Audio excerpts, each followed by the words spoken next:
ছানার তো অনেক রকম রেসিপি তোমরা ট্রাই করেছো, একবার এই রেসিপিটা ট্রাই করে দেখো, দারুণ লাগবে। স্ক্রিনে যে উপকরণগুলো দেখা যাচ্ছে সেগুলো চটজলদি নিয়ে নাও। ক্যাপসিকাম, আদা, টমেটো, লঙ্কা, পেঁয়াজ খুব ভালো করে একটু চপ করে নিতে হবে, সঙ্গে একটু রসুন নিলেও মন্দ হয় না। কড়াইতে তেল গরম করে একটা ছোট এলাচ, শুকনো লঙ্কা, জিরে ফোড়ন দিয়ে তার মধ্যে প্রথমে রসুন কুচি, তারপর আদা কুচি দিয়ে একটু ভালো করে নেড়ে ছেড়ে নিতে হবে। ব্যাস, এরপর বাকি কেটে রাখা সবজিগুলো দিয়ে একটু ভালো করে ফ্রাই করে নিতে হবে, সঙ্গে নুন মিষ্টিটা তো অবশ্যই দিতে হবে। আর এরপর কিছু মশলা দিয়ে দেবো, সঙ্গে দিয়ে দিচ্ছি রাঁধুনি গুঁড়ো, জিরে গুঁড়ো আর ধনে গুঁড়ো। ব্যাস, সব কিছু দিয়ে একটু ভালোভাবে মিক্স করে নিতে হবে।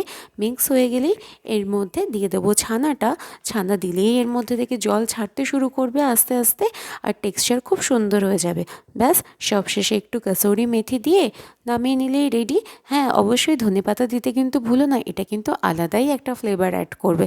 তারপর রুটি ভাত যা ইচ্ছা দিয়ে পরিবেশন করো, দারুণ লাগবে। টাটা।